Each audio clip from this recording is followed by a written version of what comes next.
Whispers hissed through the Grand Plaza ballroom like venomous snakes. Penelope Russo, drowning in heavy white silk, stood entirely alone under the unforgiving chandeliers.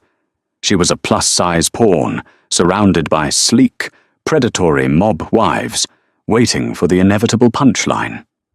Everyone expected Leonardo Castiglione, the ruthless head of the syndicate, to take one look at his forced bride and walk away laughing. Instead, the lethal Don stepped forward, his eyes completely devoid of mercy. He didn't sneer, he didn't mock her. He pulled her trembling body flush against his chest, drew his customized beretta, and slammed it onto the pristine tablecloth. The entire ballroom went dead silent. The air in Don Carmine Castiglione's mahogany-paneled study was thick with the suffocating scent of Cohiba cigars and stale espresso. Leonardo Castiglione, 32 years old, and the newly minted head of the family, stared at the men sitting across from him with barely concealed lethal intent. "You want me to what?" Leonardo's voice was a low, gravelly rasp that usually sent grown men scrambling for the exits. "It's the only way to solidify the peace, Leo," wheezed Silvio Russo, a sweating, pathetic excuse for a capo whose gambling debts had nearly compromised the entire Eastern Seaboard operation. "The Commission demands a blood tie. My daughter Penelope, she is of age, she is untouched. A marriage between our houses wipes my slate clean and proves to the feds that the families are united." Leonardo stood up, the leather of his chair groaning under the sudden shift. He walked over to the heavy velvet drapes, looking out at the rain-slicked streets of Manhattan. He knew Silvio had a daughter. Everyone in their insular, dangerous world knew about Silvio's daughter. They didn't call her the Russo princess. Behind closed doors, in the viciously shallow circles of La Cosa Nostra, they called her the Russo pig. "You're offering me Penelope," Leonardo said, turning slowly, his jaw ticking. "You owe the syndicate $4 million, Silvio. You sold out our docks to the Albanians to cover your tracks, and to save your own pathetic skin from being flayed alive, you are offering me a girl who hides in the pantry? I am the head of the Castiglione family. My wife is meant to be a queen, a weapon, a symbol of absolute perfection. Not a punchline." Silvio swallowed hard, his face pale. "She is obedient, Don Leonardo. She will never question you. She will give you heirs. Please, the Commission has already voted." Leonardo's eyes flicked to his consigliere, Dante. Dante gave a slow, grim nod. The vote was binding. Refusing a direct mandate from the Commission to settle a blood feud meant a brutal, all-out war. Leonardo could win it, but the cost in blood and territory would be astronomical. "Fine," Leonardo spat, walking back to the desk and leaning over it, invading Silvio's space until the older man trembled. "I will marry her. But understand this, Silvio. Your debt is paid, but you are out. You step down. You retire to Florida. And if I ever see your face in my city again, I'll feed you to the stray dogs in the Bronx." 10 miles away, in a crumbling, heavily guarded estate in Brooklyn, Penelope Russo sat on the edge of her bed, staring at the floor. She was 23, and she had spent her entire life trying to be invisible. In a world where women were traded like currency, valued entirely by their cheekbones, their waistlines, and their ability to look stunning beside men with blood on their hands, Penelope was an anomaly. She was soft where she was supposed to be sharp. She was heavily built, carrying weight in her thighs, her stomach, her upper arms. Her face was round, framed by thick, unruly dark curls. She had beautiful, expressive brown eyes, but nobody ever looked at her eyes. They looked at the way her flesh pressed against the seams of her clothes. She had spent years enduring the quiet cruelty of her aunts, the snide remarks of her cousins, and the utter, dismissive disappointment of her father. The door to her bedroom flew open. Her father, Silvio, stood there, smelling of cheap whiskey and fear. "Pack your things," he barked, not meeting her eyes.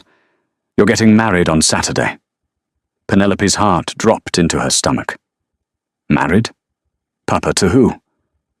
Leonardo Castiglione. The name hit her like a physical blow. Leonardo Castiglione was a monster. He was known as Il Falco, the Falcon. He was breathtakingly handsome, brutally intelligent, and utterly devoid of a conscience. He was known to date supermodels, Russian ballerinas, women who looked like they were carved from marble and glass. "Papa, no," Penelope whispered, her voice trembling. She stood up, her hands clutching the fabric of her oversized sweater. "He'll hate me. He'll lock me away. You know what they say about me. You know how they look at me." "It's done, Penny," Silvio shouted, slamming his hand against the door frame. "It's this, or I get a bullet in the back of my head. For once in your life, do something useful for this family. You will put on the dress, you will walk down the aisle, and you will keep your mouth shut." He turned and left, leaving Penelope alone in the stifling silence of her room. She walked over to the full-length mirror. She took a shuddering breath and lifted the hem of her sweater. She looked at the rolls of her stomach, the stretch marks painting silver lines across her hips. She squeezed her eyes shut as a hot tear slipped down her cheek. She was being sent to a slaughterhouse, wrapped up in a white ribbon. She knew exactly what Leonardo Castiglione would do to her. He would humiliate her, discard her, and keep her as a prisoner in her own home, a living testament to her father's failures. Over the next 3 days, her life became a blur of humiliating preparations. The Castiglione family sent their own tailors. An icy, sharp-featured woman named Madame Beatrice measured Penelope with expressions of profound distaste. "Draw the corset tighter," Beatrice snapped at her assistants. "I can't breathe," Penelope gasped, her ribs aching as the heavy satin and boning crushed her lungs. "Beauty is pain, Miss Russo," Beatrice replied coldly. "Though we are attempting a miracle here, we must at least give Don Leonardo an illusion of a waistline." Penelope bit the inside of her cheek until she tasted copper, refusing to let them see her cry. She retreated into the quiet, observant shell she had built over 2 decades. She was fat, yes, but she wasn't stupid. If she was going to survive in the lion's den, she had to stop acting like prey. The Cathedral of St. Patrick was heavily guarded. Black SUVs lined the streets, and men with earpieces and bulging jackets stood at every corner. Inside, the pews were packed with the most dangerous men and women in the country. The heads of the 5 families, the Chicago outfit, and the Detroit partnership were all in attendance. The organ music swelled, deep and foreboding. The massive wooden doors opened, and Penelope stood at the threshold. She wore a custom-made gown that was a masterpiece of tailoring, yet she still felt like an imposter. The dress was heavy silk, with a sweetheart neckline and long lace sleeves to cover her arms. Despite the cruel corset, there was no hiding her size. She was a large woman, and as she took her first step down the aisle, the whispers began. They rustled through the cathedral like dry leaves in a graveyard. "Silvio really screwed him over.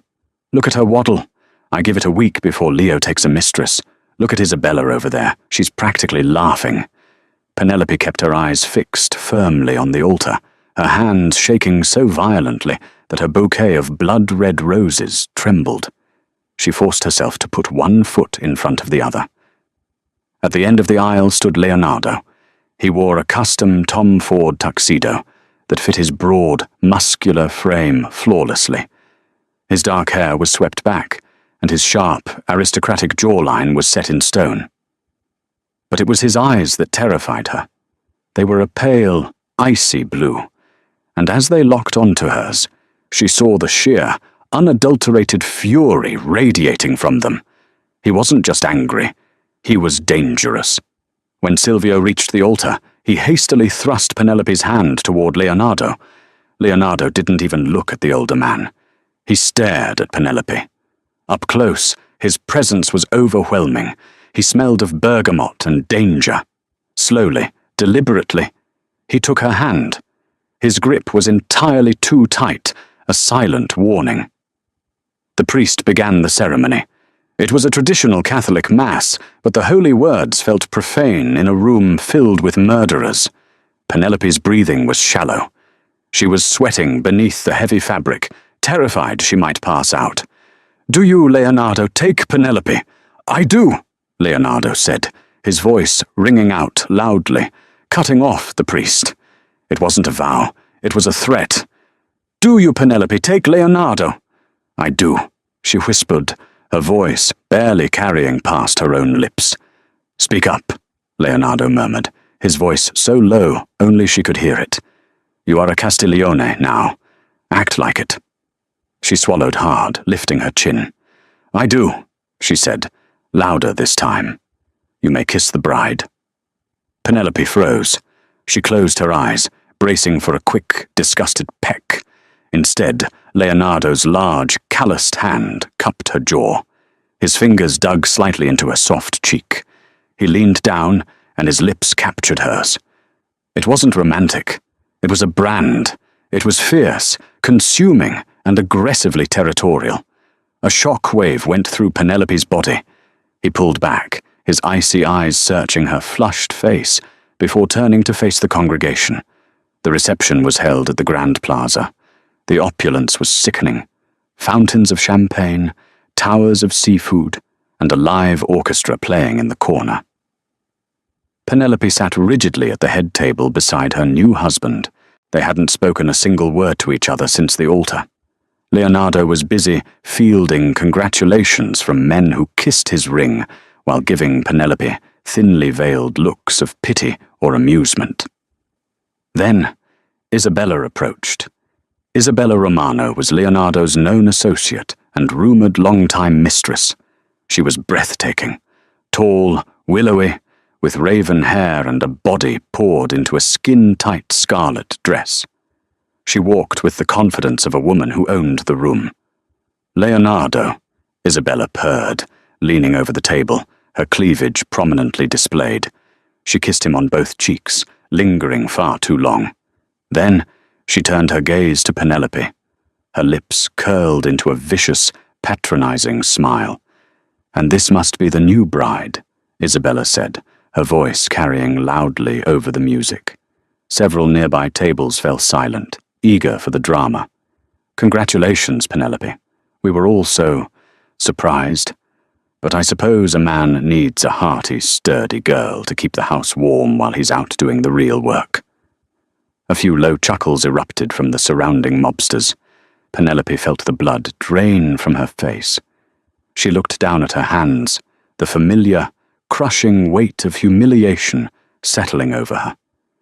She waited for Leonardo to laugh with them. She waited for him to agree.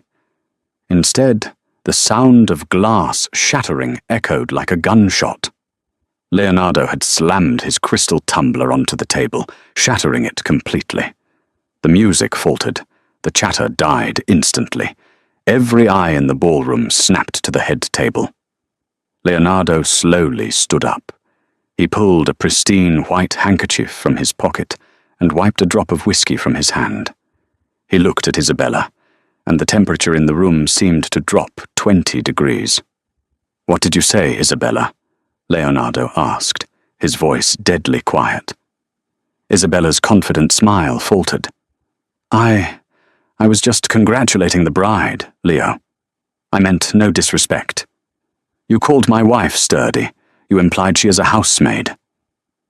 Leonardo stepped around the table. He stood directly in front of Isabella. He was a predator, towering over a very foolish prey. "This woman," Leonardo said, gesturing to Penelope without looking away from Isabella, "is Penelope Castiglione. She is the donna of this family. She carries my name. She sits at my right hand." He reached into his jacket, and the metallic clack of a gun being cocked made half the room flinch. He didn't point it at Isabella, but he set the heavy, black beretta on the white tablecloth right in front of Penelope's plate. My wife is not a punchline. Leonardo projected his voice so it echoed in the cavernous hall. She is not a joke. And if I ever hear a whisper, a chuckle, or a single breath of disrespect regarding her appearance, her weight, or her standing, I will not ask for an apology. I will take your tongue. I will take your businesses. And then I will wipe your entire bloodline from the face of this earth. He stared down the room. Mob bosses, hardened killers, and arrogant socialites all looked away, staring at their plates, the floor, the ceiling. Nobody breathed. Leonardo turned back to Isabella, who was now trembling violently, all the color gone from her face. "Leave," he whispered. "Before I forget we have history." Isabella turned and practically ran from the ballroom. Leonardo sat back down. He calmly picked up a napkin, wiped his hand again, and poured himself another glass of water. He didn't look at Penelope. He just took a sip and said, "Eat your dinner. We have a long night ahead of us." Penelope sat frozen. Her heart was hammering against her ribs like a trapped bird. He hadn't defended her because he liked her. She knew that. He defended her because she belonged to him now, and no one insulted a possession of Leonardo Castiglione. But as she looked at the heavy gun sitting next to her plate, a strange, terrifying thrill coursed through her. For the first time in her entire life, someone had stood up for her. The ride to Leonardo's private estate in the Hudson Valley was cloaked in suffocating silence. The rain had picked up, beating a frantic rhythm against the tinted bulletproof windows of the Maybach. Penelope sat pressed against the far door, trying to make herself as small as possible, an impossible feat in the sprawling, heavy wedding dress.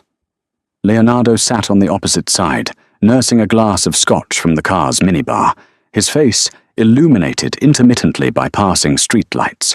He was scrolling through a secure tablet, already back to business. The wedding was over. The performance had concluded. Now, the harsh reality of their arrangement set in. "You can stop holding your breath," Leonardo said suddenly, not looking up from the screen. "You're making the air heavy." Penelope exhaled shakily. "I'm sorry." "Don't apologize for breathing in my presence," he snapped, his tone sharp. He finally looked at her, his icy eyes scanning her rigid posture. "And stop cowering. I told you at the reception, you are a Castiglione now. My enemies will smell fear on you like blood in the water. I cannot afford a weak wife." "I am not weak," Penelope said, the words slipping out before she could stop them. Leonardo arched an eyebrow. He set the tablet down. "Is that so?" "I survived 23 years in a house where I was treated like a diseased animal because I didn't fit into a sample size," she said, her voice trembling but gaining traction. "I survived a father who used me to pay off a gambling debt. I may be fat, Don Leonardo, but do not mistake my silence for stupidity or weakness." A heavy silence descended on the car. Penelope instantly regretted her outburst, pressing her hands against the seat, waiting for him to strike her or berate her. Instead, the corner of Leonardo's mouth twitched, the ghost of a smirk. "Good," he said softly. "Keep that fire. You're going to need it." They arrived at the estate, a sprawling, fortress-like mansion surrounded by high walls and armed guards. Inside, the house was modern, cold, and meticulously clean, blacks, greys, and chrome. It looked exactly like the man who owned it, unyielding and devoid of warmth.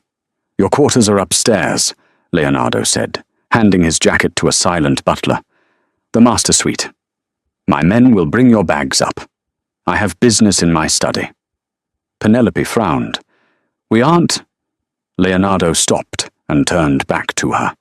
He dragged his gaze deliberately down her body, taking in the massive dress, the flushed cheeks, the sheer exhaustion radiating from her. "I do not take terrified women to my bed, Penelope," he said coldly. "And I do not perform for the commission behind closed doors. You will sleep. Tomorrow, We establish the rules of this house." He walked away, leaving her standing in the grand foyer. Upstairs, the master suite was the size of Penelope's entire childhood apartment. A massive king-sized bed sat in the center. She walked into the walk-in closet and found her meager belongings already unpacked, looking pathetic next to Leonardo's rows of custom suits and expensive watches. She stood in front of the bathroom mirror and began the arduous process of undressing. She couldn't reach the heavy corset laces at her back. She struggled for 10 minutes, her arms burning, tears of frustration welling in her eyes. It was a humiliating metaphor for her life, trapped, suffocating, unable to free herself. Suddenly, the bedroom door clicked open. Heavy footsteps crossed the plush carpet. Penelope froze in the bathroom doorway as Leonardo walked in. He had removed his tie and unbuttoned his shirt, looking rougher, more dangerous. He saw her standing there, her face red, her hands awkwardly pinned behind her back. He deduced the problem instantly. "Turn around," he commanded. I can get it," she stammered, horrified at the thought of him seeing her back, the flesh spilling over the tight strings. "Penelope, turn around." It was an order, not a request. She slowly turned her back to him, closing her eyes in mortification. She felt his large, warm hands brush against her bare shoulders, sending a shiver down her spine. His fingers were surprisingly deft. He didn't mock her. He didn't make a sound of disgust. He methodically untied the intricate knots and loosened the lacing. As the corset gave way, Penelope took her first, full, deep breath in 14 hours. The heavy dress slipped down, pooling at her waist. She stood in only her silk slip, her full figure exposed to the cold air of the room, and to him. She crossed her arms over her chest defensively. Leonardo didn't move away immediately. He stood right behind her, his chest inches from her back. She could feel his body heat. She looked up and met his eyes in the reflection of the vanity mirror. He wasn't looking at her with the revulsion she expected. His expression was unreadable, intense, his pale eyes tracking the curve of her neck, the slope of her shoulders. "Thank you," she whispered to the mirror. "Get some sleep," he replied gruffly, stepping back, breaking the strange, charged tension. "Lock the door." He turned to leave. Crack. The sound was sharp, unnatural. Before Penelope could process it, the massive bay window of the bedroom shattered inward. A hail of suppressed gunfire tore through the room, shredding the drapes and tearing chunks of drywall into the air. "Down!" Leonardo roared.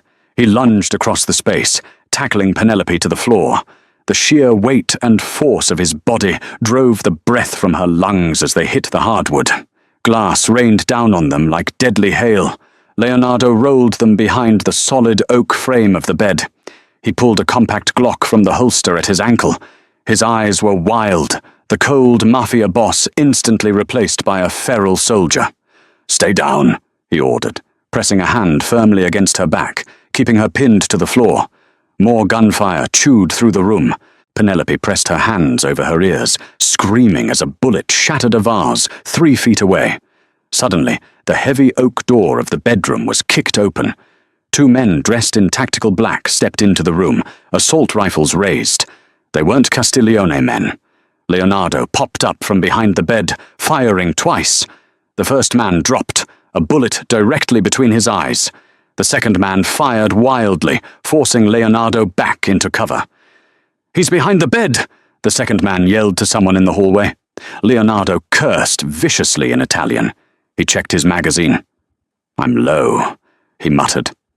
He looked at Penelope, who was curled in a tight ball, trembling violently. "Penelope," he said sharply, grabbing her chin and forcing her to look at him. "Listen to me. I need to draw his fire. When I move left, you stay completely flat."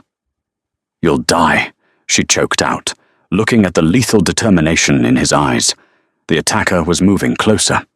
Penelope could hear the heavy boots crunching on the broken glass. She looked frantically around her side of the bed. Her eyes locked onto the nightstand. She remembered her father's house, the paranoia. She remembered her father always keeping a piece taped under the heavy furniture. Leonardo was a boss. He wouldn't leave himself unarmed in his own sanctum. Without thinking, driven by pure adrenaline and the desperate will to live, Penelope rolled away from Leonardo's grip. "What are you doing?" he hissed. She reached her arm under the heavy bedside table, her fingers frantically searching the dark space. Her hand brushed cold metal, a release lever. She ripped it downward. A hidden compartment dropped open, depositing a heavy, loaded Sig Sauer directly into her hand. The assassin rounded the corner of the bed, his rifle aimed down at Leonardo. He smiled beneath his mask. "Say hello to your father, Falcon," the assassin sneered. He didn't even notice the chubby girl in the torn silk slip on the floor. Penelope raised the gun, her hands shaking violently, closed her eyes, and pulled the trigger 3 times. The roar of the gun in the enclosed space was deafening. The assassin jerked backward as 2 hollow-point bullets struck his chest plate, and the third tore through his throat. He collapsed in a heap of blood and tactical gear, inches from Leonardo's boots. Silence slammed back into the room, broken only by the ringing in Penelope's ears and her own ragged, gasping breaths. The gun slipped from her fingers, clattering onto the floor. She pushed herself back against the wall, pulling her knees to her chest, hyperventilating as she stared at the dead man's blood pooling on the rug. Leonardo slowly stood up. He kept his gun aimed at the door, but the hallway was quiet. Alarms were finally blaring downstairs. Shouts of Castiglione guards echoed through the house. The threat was neutralized. He turned and looked down at Penelope. He looked at the dead man, then at the hidden compartment under the nightstand, and then back to his new wife. The trembling, overweight girl that the entire underworld had written off as a pathetic joke had just saved his life with the cold efficiency of a seasoned killer. Leonardo holstered his weapon. He knelt down slowly in front of her, ignoring the blood and glass. He reached out and gently pulled her hands away from her face. His thumb brushed over a small cut on her cheek where flying glass had grazed her. The icy detachment in his eyes was completely gone. In its place was a burning, intense fire, a dangerous mixture of shock, respect, and something entirely new. "You found the blind spot safe," Leonardo murmured, his voice laced with absolute awe. Penelope swallowed hard, tears finally spilling over. "My father, he hid them the same way. I guessed."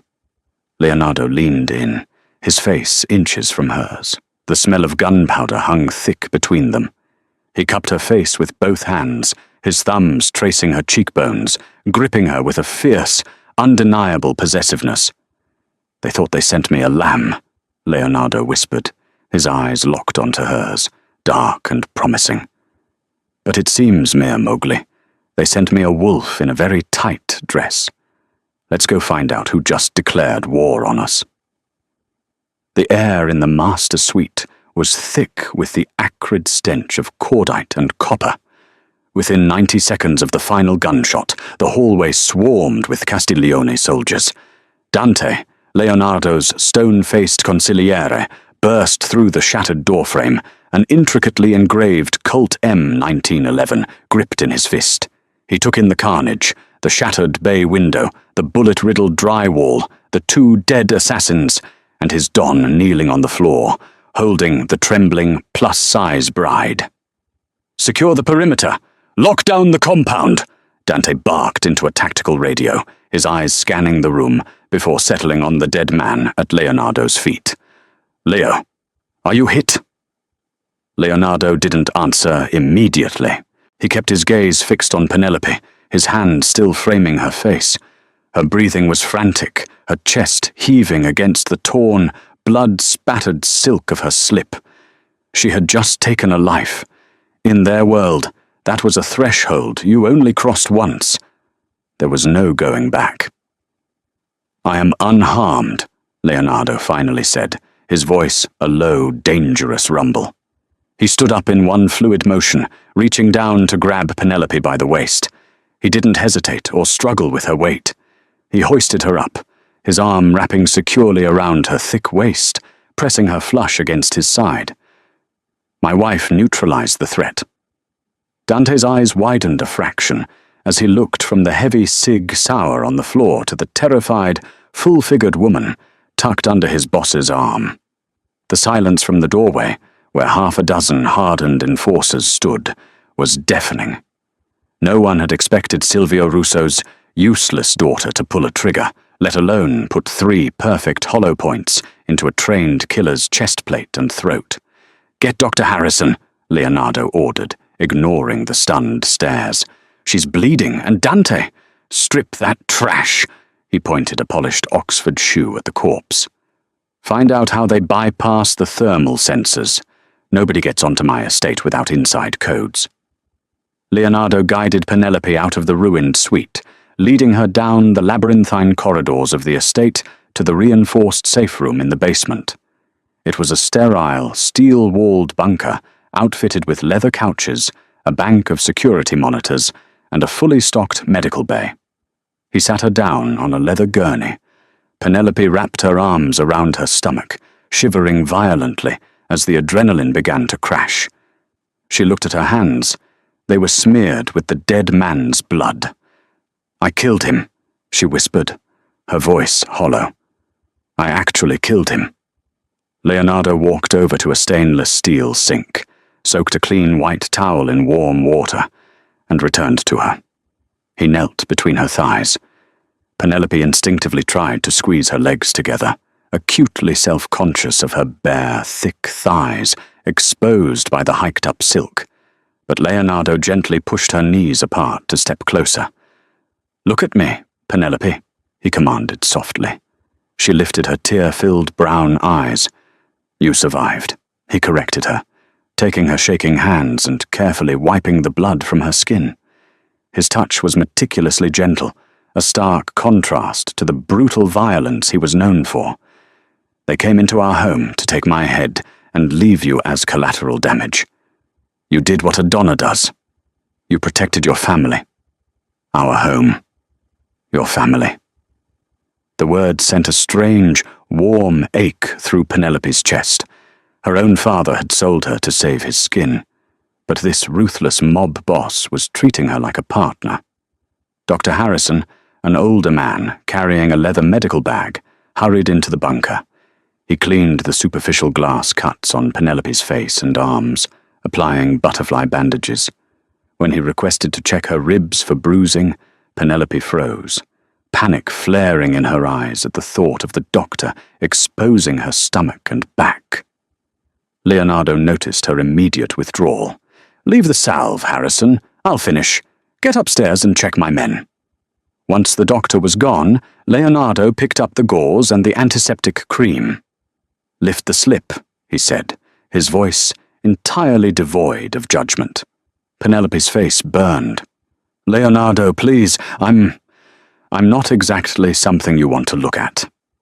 "I know what I am." Leonardo paused. He set the medical supplies on the tray and leaned in, his pale blue eyes flashing with a sudden, intense heat. "Do not ever insult my wife in my presence again, even if you are my wife." He reached out, his large hands gripping the hem of her slip. He slowly pulled it up over her head, leaving her in nothing but her lace bra and panties. Penelope squeezed her eyes shut, turning her head away, waiting for the inevitable sigh of disgust, the cruel comment about her belly or the stretch marks on her hips. Instead, she felt the cool sting of the antiseptic on a cut near her rib cage. Leonardo's fingers lingered. They mapped the soft curve of her waist, the plush fullness of her stomach. He wasn't rushing. He was touching her with the reverence of a man handling a priceless, vulnerable artifact. "You spent your life surrounded by weak men who only understood bones and sharp edges," Leonardo murmured, pressing a sterile pad against a scratch on her shoulder. I am not a weak man, Penelope. I like the softness. I like that there is more of you to hold. Do you understand me?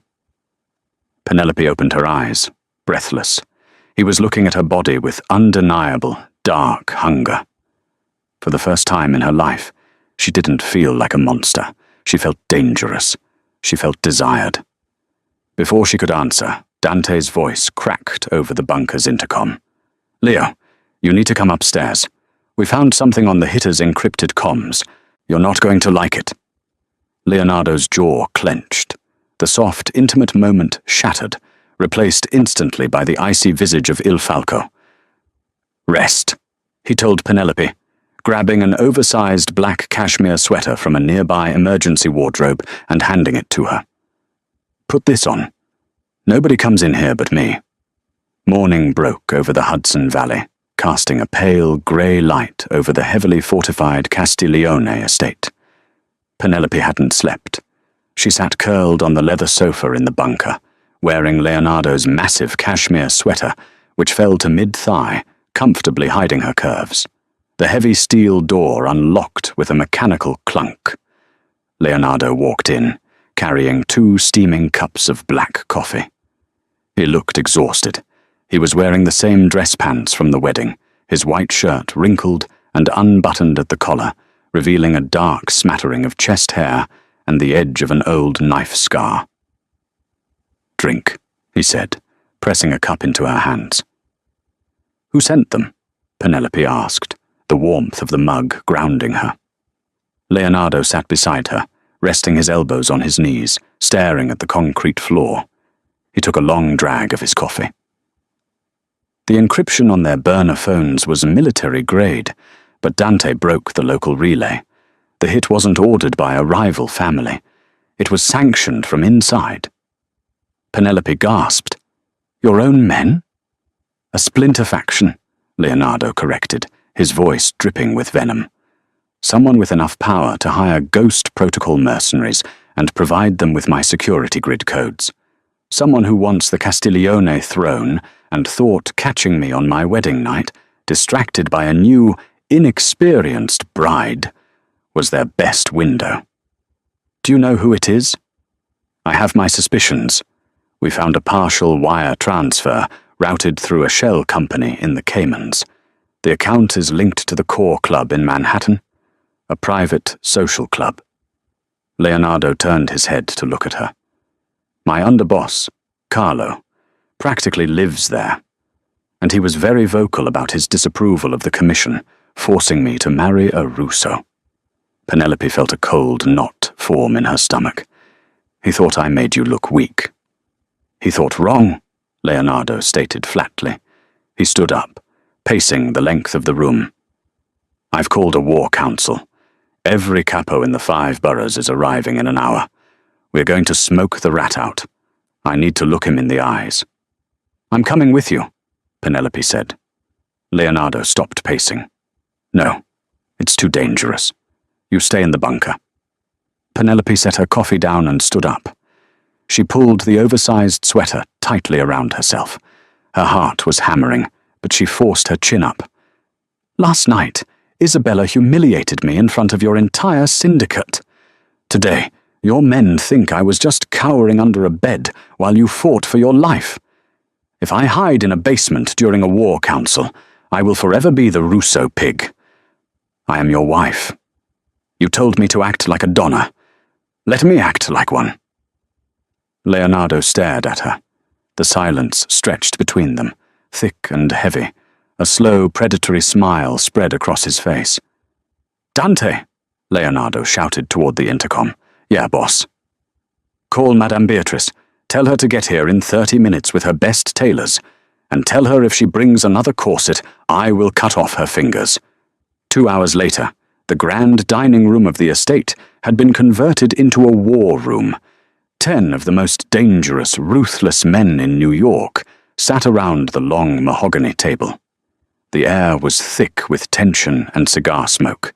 Carlo, a thick-necked brute of a man with a scarred jaw, sat near the head of the table, looking entirely too relaxed for a man whose boss was nearly assassinated. The double doors opened. The room fell dead silent. Leonardo walked in, wearing a sharp, charcoal-grey Brioni suit, his presence commanding absolute obedience. But it wasn't Leonardo who drew their stares. It was the woman walking beside him. Penelope wore a custom, deep emerald wrap dress made of heavy crepe silk. Madame Beatrice had worked a miracle in record time, abandoning the restrictive structures of the wedding dress for a design that actually celebrated Penelope's body. The dress draped elegantly over her full hips, cinched naturally at her waist, and featured a plunging neckline that accentuated her generous curves. Her dark, unruly curls were pinned back on one side with a diamond clip, and her lips were painted a dark crimson. She didn't look like a scared, overweight girl hiding in a pantry. She looked like a mafia queen. Leonardo pulled out the heavy oak chair to his immediate right, the seat traditionally reserved for the underboss. Carlo frowned, his face darkening as he was forced to slide down a seat to make room for her. "Don Leonardo," Carlo began, his voice gravelly. "With all due respect, this is family business. It's no place for a woman, especially not a Russo." Leonardo didn't sit. He planted both hands on the table and leaned toward Carlo. "My wife's name is Castiglione. And considering she is the one who put a bullet through the throat of the assassin who breached my bedroom last night, she has earned her seat at this table more than anyone else in this room." A collective murmur of shock rippled through the capos. Eyes widened. Hardened killers stared at the soft, plus-size woman with newfound, wary respect. Penelope kept her face perfectly neutral, masking the absolute terror churning inside her. She held Leonardo's icy gaze, drawing strength from him. "Now," Leonardo said, taking his seat, "let's talk about the core club, the Cayman Islands, and which one of you is going to bleed first?" The air in the dining room turned to ash in the lungs of every man present. Leonardo Castiglione did not make empty threats, and the heavy suppressed Sig Sauer sitting by Penelope's right hand was a stark reminder of the new world order. Carlo shifted in his seat, the leather creaking loudly in the dead silence. He wiped a bead of sweat from his thick neck. "Boss, the core club is a big place. Politicians, Wall Street guys. Half the syndicate drinks there. Tying a Cayman wire to me just because I hold court in the VIP lounge is a stretch. It's a setup." Leonardo leaned back, steepling his fingers. "A setup, Carlo?" My head of security found a ghost protocol frequency, pinging off the estate's grid at exactly 2 a.m. The only people with the rolling clearance codes are sitting at this table. And Dante stood by the double doors, a statue carved from granite, his hand resting on the butt of his holster. "My logs are clean, boss, but Carlo's sector in Queens had a blackout in their ledger 2 days ago. 300 grand unaccounted for. Cash." "That was for the docks." Carlo slammed his fist on the mahogany table, making the crystal water glasses tremble. "We had to grease the union bosses. You know this." Penelope sat perfectly still. Her heart was beating a frantic rhythm against her ribs, but her face was an unreadable mask. Years of being the invisible, fat girl in the corner had taught her one invaluable skill: observation. When people thought you were worthless, they didn't bother hiding their true faces from you. She had watched her father lie, cheat, and sweat his way through 100 dangerous meetings.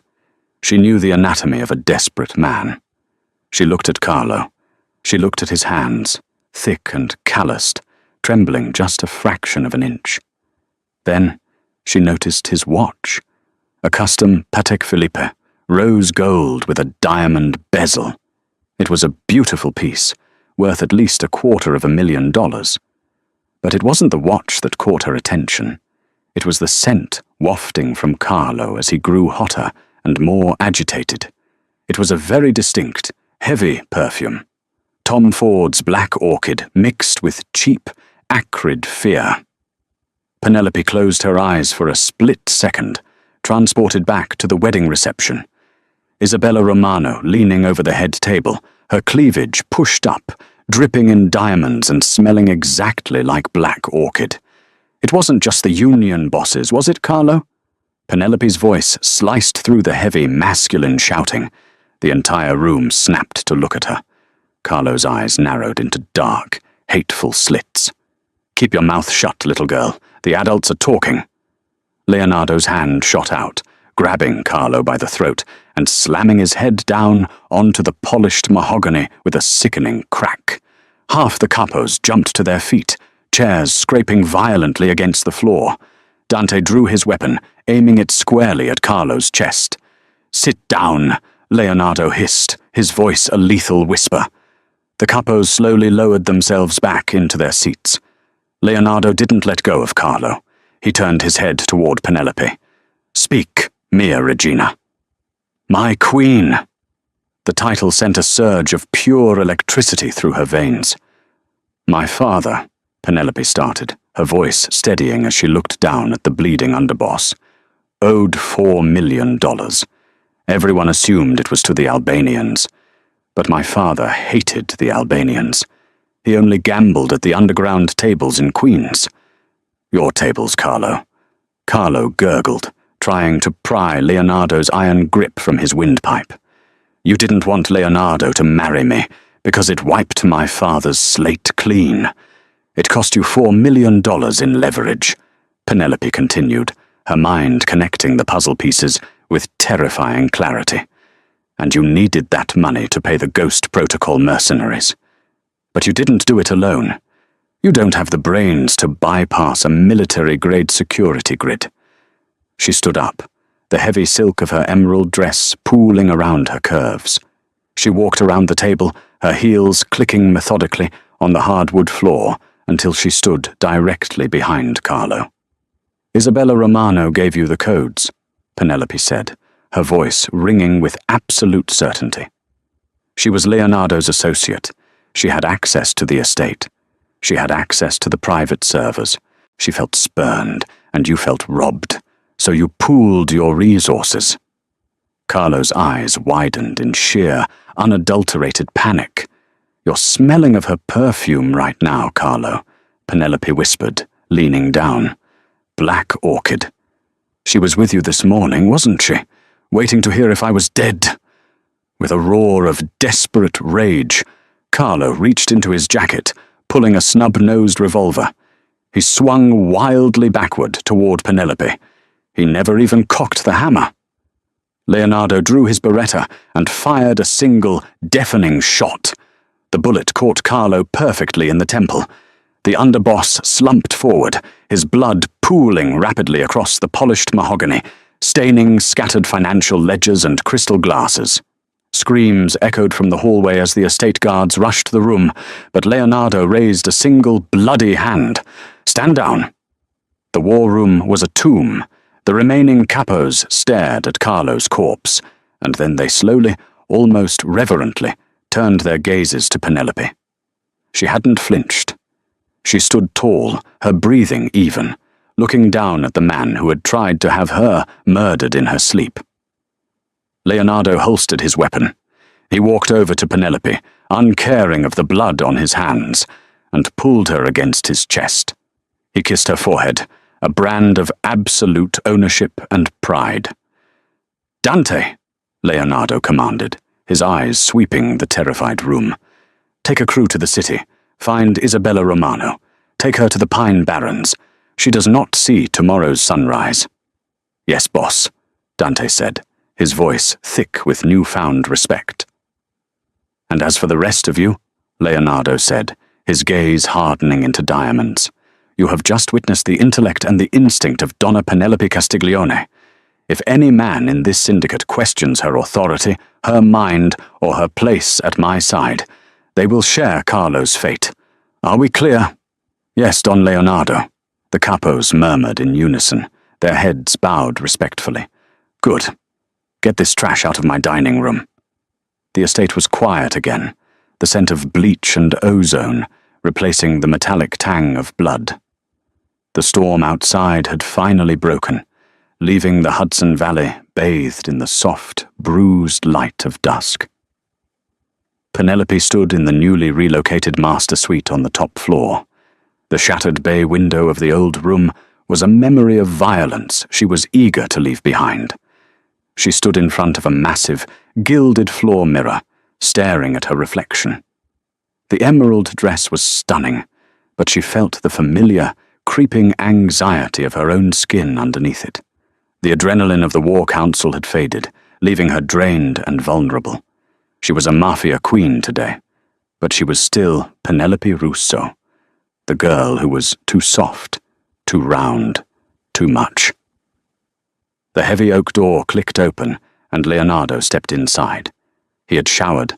He wore only a pair of dark silk sweatpants that hung low on his hips, his muscular, heavily tattooed chest bare.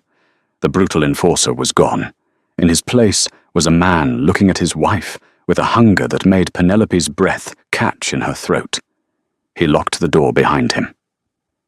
"You were magnificent today," Leonardo said, his voice a low, gravelly hum as he crossed the room. "I was terrified," Penelope admitted, looking down at her hands.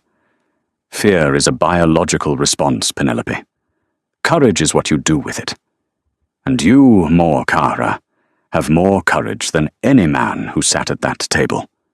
He stopped behind her, their eyes meeting in the mirror. He reached out, his large, warm hands resting on her hips. He slowly traced the curve of her waist, his thumbs pressing into the soft flesh of her stomach through the silk. "I know what you've been told your whole life," Leonardo murmured, his lips brushing the shell of her ear. "I know they made you feel less than because you didn't look like the starved, hollowed-out women they parade around. But they are fools." He reached for the tie of the wrap dress. Penelope instinctively reached back to stop him, a sudden wave of panic hitting her. "Leo, please," she whispered, a tear escaping her eye. I'm not beautiful underneath this. I have rolls. I have marks. I'm fat." Leonardo caught her wrists in one hand, pinning them gently but firmly against her stomach. With his free hand, he pulled the tie. The heavy emerald silk parted, sliding off her shoulders and pooling on the floor, leaving her in nothing but her lace undergarments. He didn't look away. He didn't flinch. He turned her around to face him. "Look at me," he commanded softly. She opened her eyes, tears spilling over her cheeks. "You are a feast in a world of famine," Leonardo said, his pale blue eyes blazing with absolute adoration and dark, consuming lust.